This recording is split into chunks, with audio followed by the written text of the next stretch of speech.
Genesis for the past year, since January, and we are now in Genesis chapter 44. We've been talking about the man Joseph, and the situation is now switched to his brothers, and what's happened to his brothers, and what's going to happen to them, the same brothers who betrayed Joseph and sent him into slavery. So we're going to pick it up in Genesis chapter 44. If you are just visiting for the first time, welcome. Great to have you here. You still get a lot out of this one. Don't worry. You don't need to quickly read the first 44 chapters of Genesis. I think you'll get some benefit from this today. In Genesis 44, in verse 1, it says, "Now Joseph gave these instructions to the steward of his house. Fill the men's sacks with as much food as they can carry, and put each man's silver in the mouth of his sack. Then put my cup, the silver one, in the mouth of the youngest one's sack, along with the silver for his grain." And he did as Joseph said. As morning dawned, the men were sent on their way with their donkeys.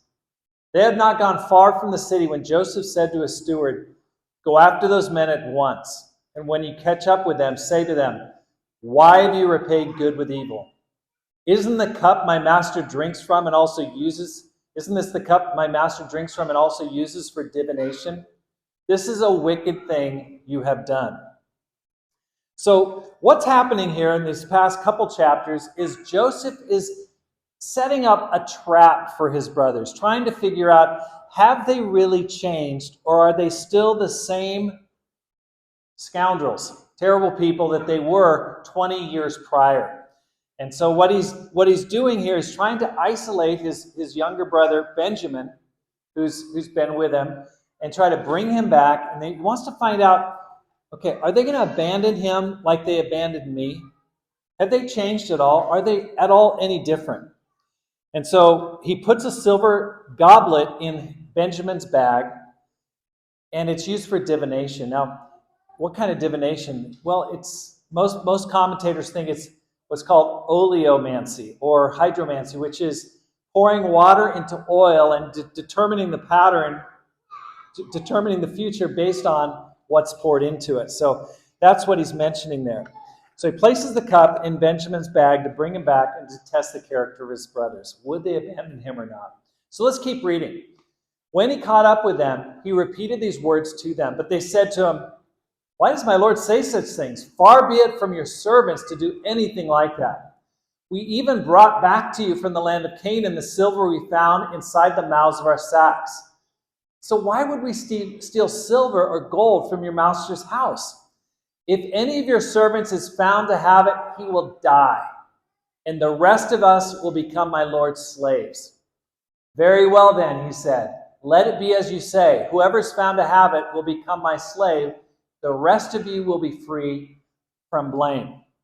So the brothers, Joseph's servant goes out, he catches up to him and he says, "Hey, you took something from us." And they're like, "No, we didn't." He's like, "Yes, let's look through the bags." And so they're so confident that they're innocent. They say, "Listen, whoever's found with that silver goblet, he's going to die. The rest of us will be your slaves." They're just absolutely confident in their innocence. And they say, "Okay, here's the deal. Listen, what if the person has it, they're going to die, and we'll all be your slaves." And he goes, "Okay, exactly as you say. The person who has it will become my slave, and then the rest of you can go free." It's funny how he just kind of shifts the terms there. It's not exactly what they had just said. So then, we keep reading, and it says, "Each of them quickly lowered a sack to the ground and opened it. Then the steward proceeded to search, beginning with the oldest and ending with the youngest. And the cup was found in Benjamin's sack. At this, they tore their clothes. Then they all loaded their donkeys and returned to the city. Joseph was still in the house when Judah and his brothers came in, and they threw themselves to the ground before him. Joseph said to them, 'What is this you have done? Don't you know that a man like me can find things out by divination?'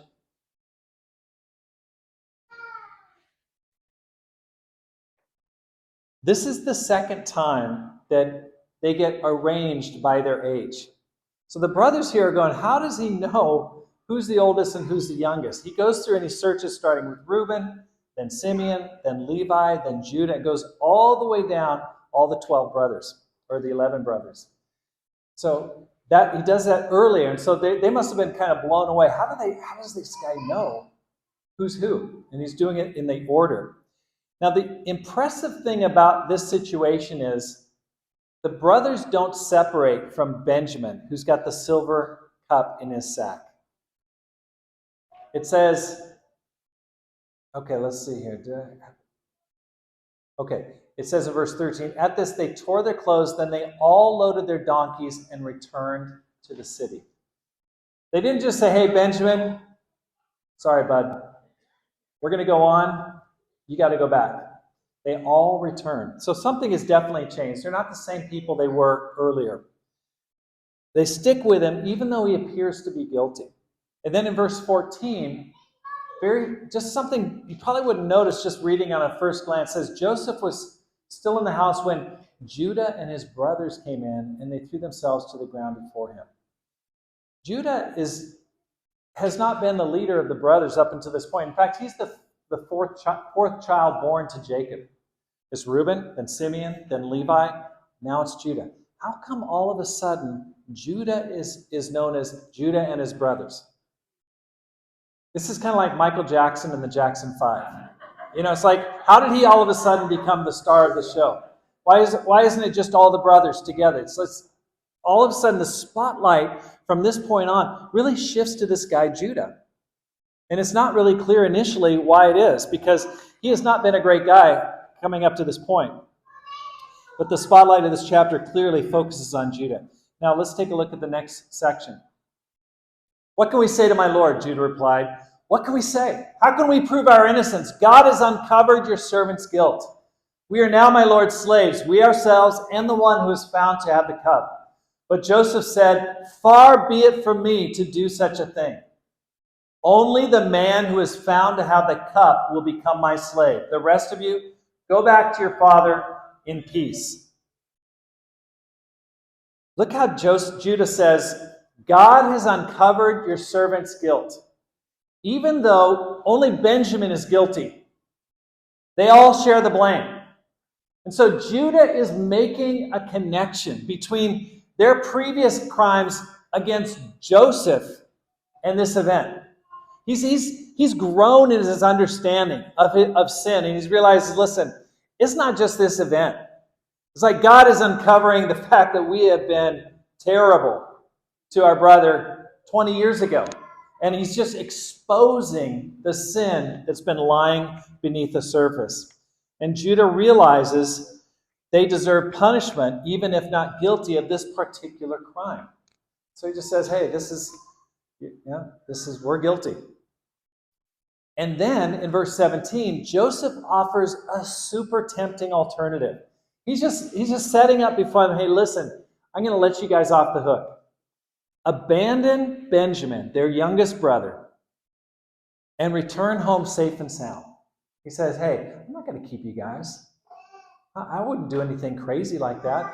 Only the man who is found to have the cup will become my slave. That's Benjamin, his younger brother, his full brother. The rest of you, go back to your father in peace. Now, Joseph wants to know if they're still the same people they were 20 years previously. This is the red pill, blue pill moment in this story. It's like, hey, you can just simply go on back, take the money, leave your brother like you did before, or you can all stay here as slaves. And so they're left with a choice. Now, if you are watching this on TV, this is when it immediately cut to a commercial break. Okay, next week, find out what the brothers do. Oh my gosh, you got a cliffhanger. This is the next episode. Wow, okay, what are they going to do? Are they going to just continue on what they've done or not? At this point, we come back from the commercial, and guess what happens? Then Judah went up to him and said, pardon your servant, my lord. Let me speak a word to my lord. Do not be angry with your servant, though you're equal to Pharaoh himself. My lord asked his servants, do you have a father or a brother? And we answered, we have an aged father, and there's a young son born to him in his old age. His brother's dead, and he's the only one of his mother's sons left, and his father loves him. Then you said to your servants, bring him down to me so I can see him for myself. And we said to my Lord, the boy cannot leave his father. If he leaves him, my father will die. But you told your servants, unless your youngest brother comes down with you, you will not see my face again. When we went back to your servant, my father, we told him what my Lord had said. Then our father said, go back and buy a little more food. But we said, we can't go down. Only if our younger brother is with us, our youngest brother is with us, will we go. We cannot see the man's face unless our youngest brother is with us. Your servant, my father, said to us, you know that my wife bore me 2 sons. One of them went away from me, and I said, he has surely been torn to pieces, and I have not seen him since. If you take this one from me too, and harm comes to him, you'll bring my gray head down to the grave in misery. So now, if the boy is not with us when I go back to your servant, my father, and if my father, whose life is closely bound up with the boy's life, sees that the boy isn't there, he will die. Your servants will bring the gray head of our father down to the grave in sorrow. Your servant guaranteed the boy's safety to my father. I said, if I don't bring him back to you, I will bear the blame before you, my father, all my life. Now then, please, let your servant remain here as my Lord's slave in the place of the boy, and let the boy return with his brothers. How can I go back to my father if the boy's not with me? No, do not let me see the misery that would come on my father. Judah's speech is the longest speech spoken by a human in the book of Genesis. Everything is done for a reason in the Bible. He gets a lot of airtime. He's got the mic and he's hanging on to it. It's like Peter standing up in Acts chapter 2 in front of all the crowds. He's the one that stands up as the spokesman for all the other apostles. And who is this guy, Judah? For those who haven't been around for the previous sermons, this is the same Judah who led his brothers to sell Joseph, the man he's talking to, into slavery 20 years prior. In chapter 37, we'll just go back and hit a highlight there. Next slide. Here's his previous speech. This is a classic of heroism. Joseph said to his brothers, what will we gain if we kill our brother, cover up his blood? Come, let's sell him to the Ishmaelites and not lay our hands on him. After all, he is our brother, our own flesh and blood. His brothers agreed.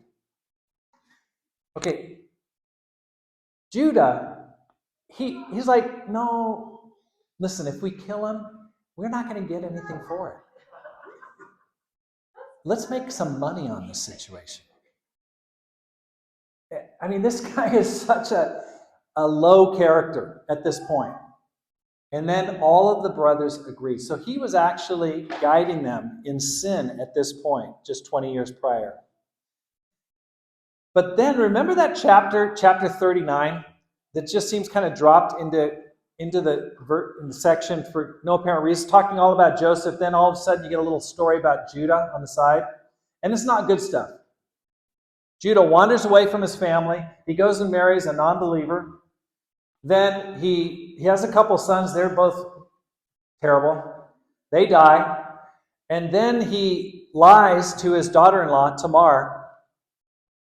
And then he says, listen, when my third son grows up, I'll give him to you as his wife, as your husband. And so he backs out on that. Then he decides, hey, I'm going to go sleep with a prostitute. Turns out that's his daughter-in-law, Tamar. Then she has a baby by him. And I mean, it's like one of the ultimate cringe-inducing chapters of the Bible. You just go, oh, I mean, it's like so dirty, nasty. And guess who's the star? Judah. That's the same guy. This guy's got such a rough past. You would never think, oh, this guy's going to be a real star in the future. Not at all. What happened to this guy? We gotta just kind of stop and just go, oh, boy, he really changed. Yeah, okay, let's just dig into this a little bit. What happened to this guy? It's almost like there's 2 different people.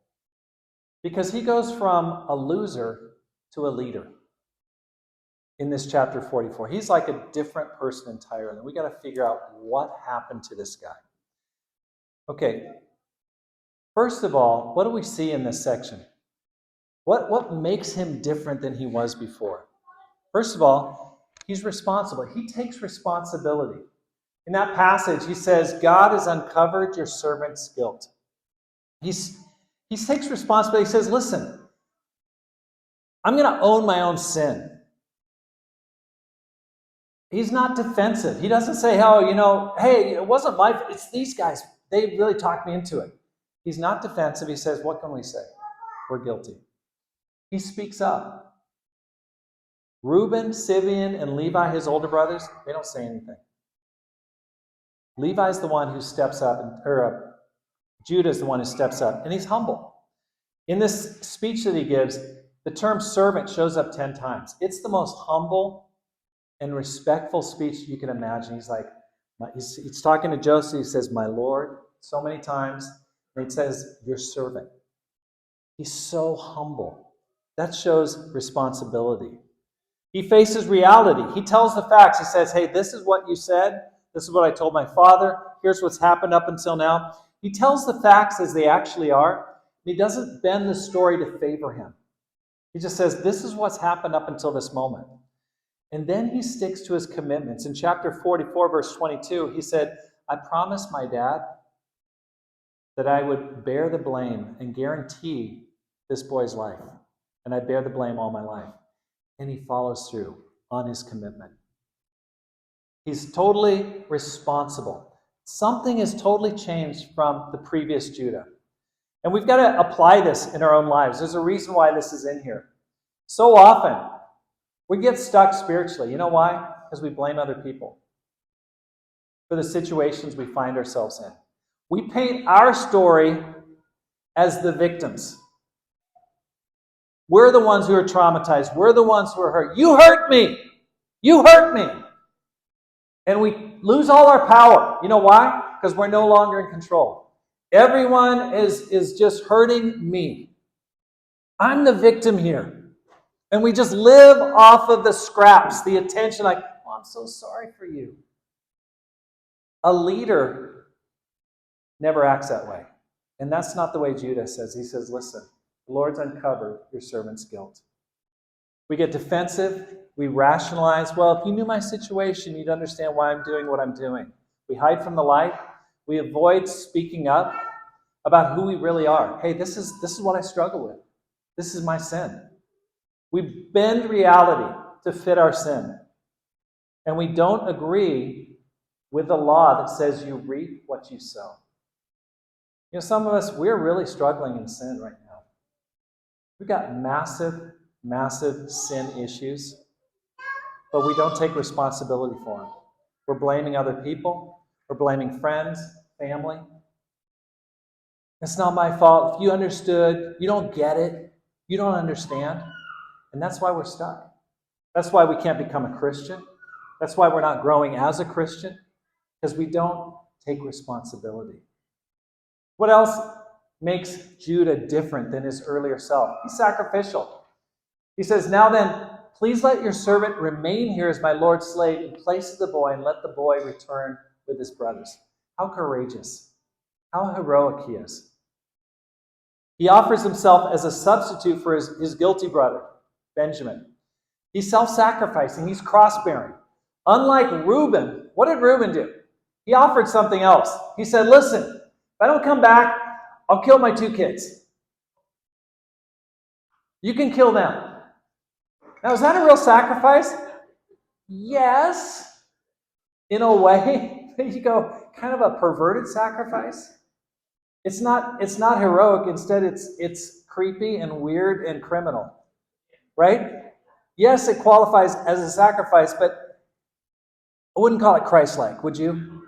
I don't think it's Christ-like. No. Okay, I think we're solid on that. Judah offers himself. That's what makes him different than his older brother. For us, we resist sacrificing. And this is why we're not growing. We resist sacrificing our time, our money, our effort. In pouring ourselves out for other people, we go, oh, I've been burned by people before. I'm not going to do that again.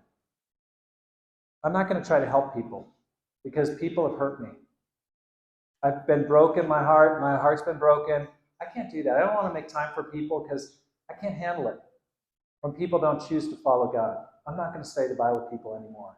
And so we just retreat into our shell and we stop sacrificing. That is not the spirit you see with Judah. That's why he's totally stands out in this chapter. What else is unique about him? What's changed? He's compassionate. How can I go back to my father if the boy's not with me? No, don't let me see the misery that would come on my father. Where before he'd lied to his father and he brought the bloody jacket and he said, hey, isn't this Joseph's? While his dad broke down in tears, Judah was so hard-hearted. And at this point, he says, listen, I can't bear to see my dad cry. And just the grief that would bring him. The compassion is driving the sacrifice and the responsibility. His heart has changed. He's compassionate. He cares more about the impact of his sin on God and his father than on himself. That's the essence of godly sorrow. Is you start caring about how other people are impacted, not how you're impacted. Think about the comparison between Judah here and Cain in the early chapters of Genesis. Remember Cain? When he killed his brother, and God said, hey, you're going to be a restless wanderer on the earth. And what did Cain say? Yeah, I deserve that. No! He said, my punishment is more than I can bear. Where's his focus? His focus is like, oh, that's really mean. I know I killed my brother, but man, this is just too much.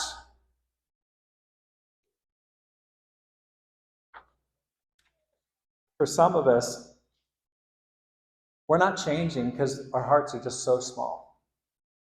We don't have compassion for people. That's why our life remains so small, so self-focused. We just don't take the time to really care about other people. We need a transformation like Judah had. And since this is a family service, and we've got kids in here, kids, pay attention. I know you've been ignoring me up until this moment. Guess what? We're going to take a look at a special heart transformation. This is what we all need. Let's just run this clip here.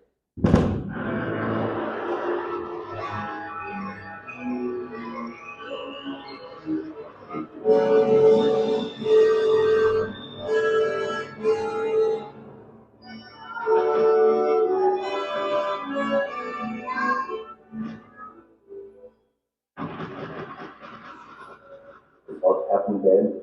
What did who then, they say? That the Grinch's small heart grew 3 sizes that day. And then the true meaning of Christmas came through, and the Grinch found the strength of 10 Grinches, plus 2. Awesome. Right there. That's what we need. That's what happened with Judah. His heart somehow enlarged. Now, we don't know all that happened over the previous 20 years that led him to this point, but you can see the evidence of a transformation. He's not the same person. Let's take what's happened to Judah and let's examine our own lives. No matter how messed up your life has been to this point, I want to tell you something. You can change. You can change. You can be different. And that's what's so encouraging about this chapter is that Judah was the worst of the worst. And all of a sudden, over the course of 20 years, he's a different person. And that's the way you can be. That's why it's written in the Bible. No one is hopeless. No one is helpless and beyond redemption. You can change from your addiction, from being wicked, from being self-centered, sex-crazed, from being self-sacrificed, to being self-sacrifice. Oh my gosh. Self-sacrificing. Listen, some of us in here, we're leveled out. We're plateaued. We're stuck spiritually at the same level. And we know it. And we even laugh about it. Yeah, I know, that's me. You stop growing because you don't take responsibility for your life. You talk about your life as if you're a victim, as if you're not in control. You don't have the reins of your own life. You feel sorry for yourself rather than other people and God. You're always begging for help from other people.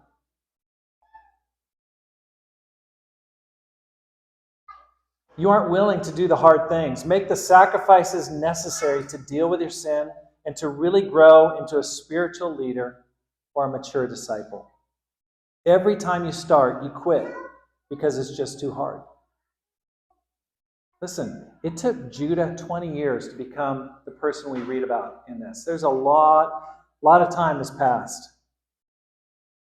In 20 years, you can either be the exact person you are right now, or you can become a person who resembles Jesus. Which one do you want? The time's going to pass anyway. You're going to be 20 years older no matter what. How are you going to be? It takes just putting your head down and taking that first step and saying, I'm going to change. I don't want to stay the same.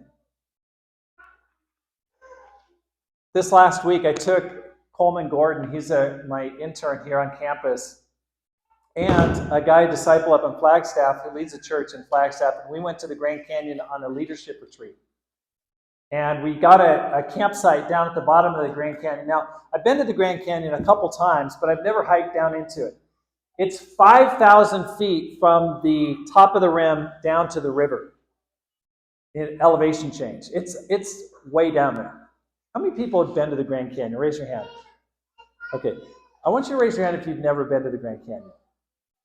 Okay, guys. We are in Arizona. Okay. But I won't preach on that point. You guys need to see the Grand Canyon. It's awesome. Anyway, so let's just run this video. Here's the beginning of our hike. That's Cole and Brian up ahead there.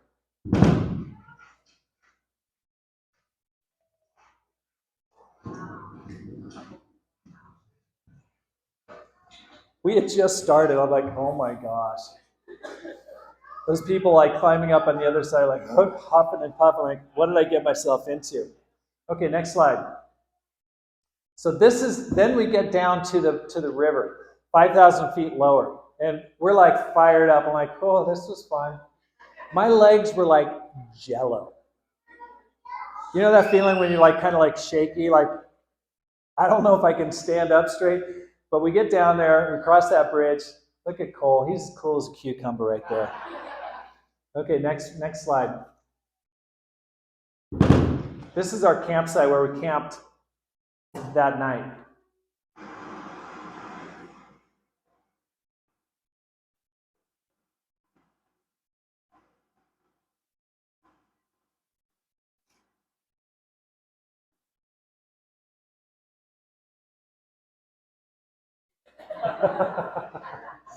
So they brought back some lemonade.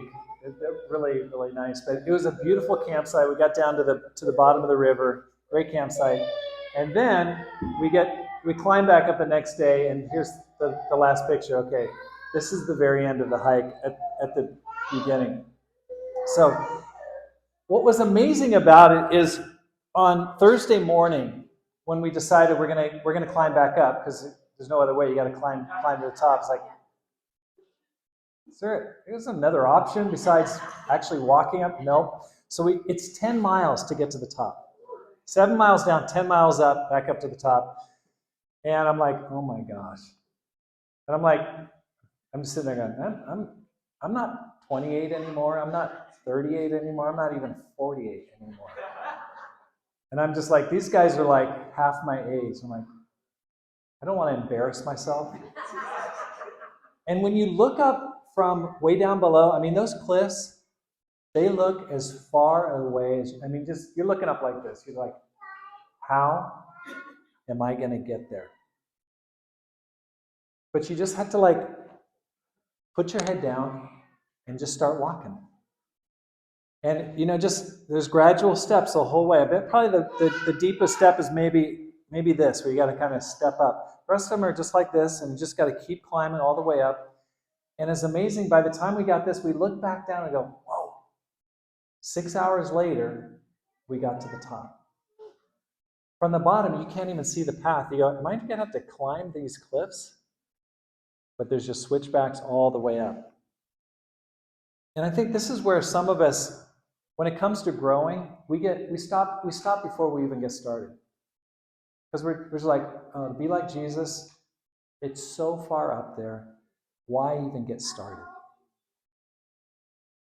And we don't even make the effort. And yet if we just put our heads down and just start walking, the path opens up in front of us. We can make incredible progress. It was awesome. Now, backpacking like this is fun. It's fun in retrospect. While you're doing it, you're like, why? But when I look back, I go, that was awesome. And that's the way it is in the Christian life. When you're doing it, you're like, man, this really is challenging. But when you look back, you go, I'm really fired up about the progress I've seen in my life. When we were walking along, about an hour into the hike on Thursday morning, I saw a couple by the side of the trail. And they were older than I was. And I said, are you guys okay? And they said, yeah, we're okay. I said, are you sure? Yeah. It was a man and a wife. And the woman said, yeah, I hurt my knee. And we spent the night here, right here on the trail. I mean, they're probably late 60s. And they said, but don't worry, we're getting rescued. And I'm like, how? I mean, it was like a very remote section. And so we keep on hiking a couple more hours, and I see two rangers come walking by. And you know what they had on their back to rescue those two people? Crutches. You know how that lady was going to get rescued? Crutches. She had to walk her way out. I think she was thinking, I want the escalator, or the helicopter, or the elevator. But in our Christian life, so often we're by the side of the road and we're like, oh, someone saved me. Someone solved my problems. Someone helped me. And you know what Jesus is going to bring for you? Crutches. You're going to have to hike your way out. And that's going to be your self-rescue right there. That's how you're going to be rescued. You're going to have to fight it out yourself. And some of us need to get on those crutches and start. It's going to take you a little bit longer, but you're going to do it. You know who inspires me?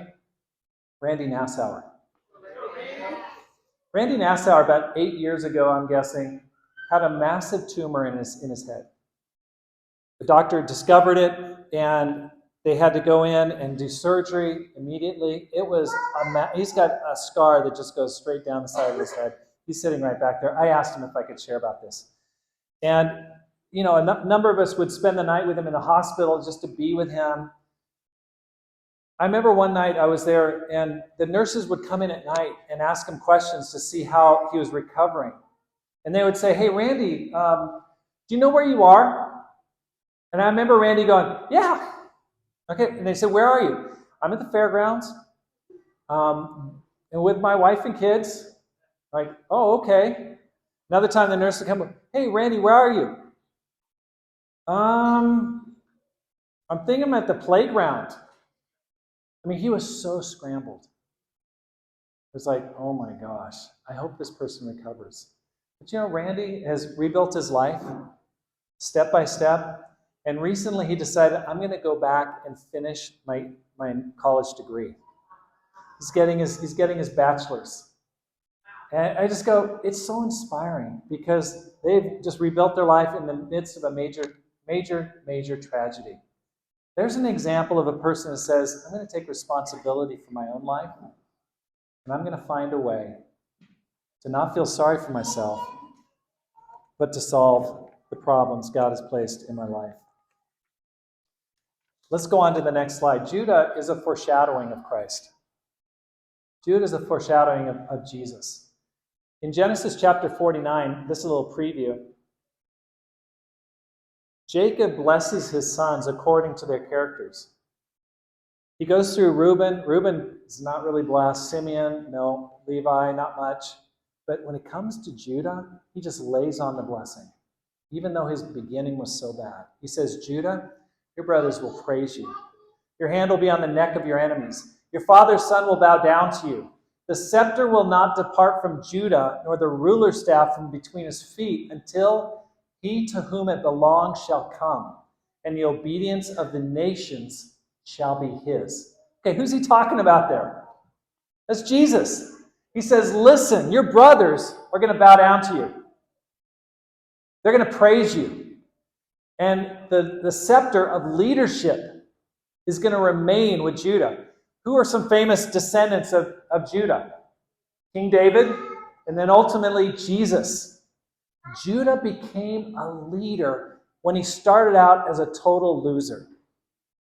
That needs to encourage us and say, listen, I can grow too. My past doesn't matter. All I need to do is imitate Jesus' example. Jesus offered himself to his Father as a surety or guarantee. Next slide. Jesus guarantees your safety, just like Judah guaranteed the safety to his father. In chapter 43:9, it says, I myself will guarantee his safety. You can hold me personally responsible for him. If I don't bring him back to you and set him here before you, I will bear the blame before you all my life. Isn't that what Jesus did? He bore the blame that you incurred. Jesus steps in. He intercedes for you. He steps up and says, hey, I'll take the blame. Let the boy go. Let Sabrina go. I'll take the blame. Hey, let Liz go. I'll take the blame. Let Jose go. I'll take the blame. He's interceding. He's a perfect substitute for you. We should trust Jesus because unlike Judah, Jesus is a perfect person and a flawless substitute for flawed people. He becomes one with us, a person just like us. We're made completely free when we choose to repent and get baptized. And what else? Jesus offers action, not just talk. Jesus doesn't just offer his life as a sacrifice, he gave his life as a sacrifice. He doesn't just talk, he's paid the price for your freedom. I want to ask you, if you're just visiting or thinking about getting close to God, or you've been studying the Bible for a while, what more does Jesus have to do for you to persuade you to follow him? To win your heart? What does he have to say? What does he have to offer to sacrifice before your heart is moved? To follow him and to trust. To accept and submit to the love that he has for you. A person who's guilty and sinful. What does he have to do? What more does he have to do? He's already paid the price. This last Friday, this was just an amazing week. It was a great leadership retreat with Brian and Coleman. Then I came back, and on Friday, I had the most awesome day because Michael Forney got baptized. I think we got a clip right here.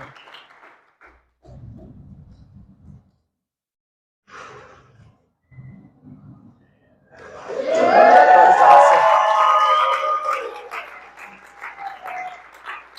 Michael, can you stand up?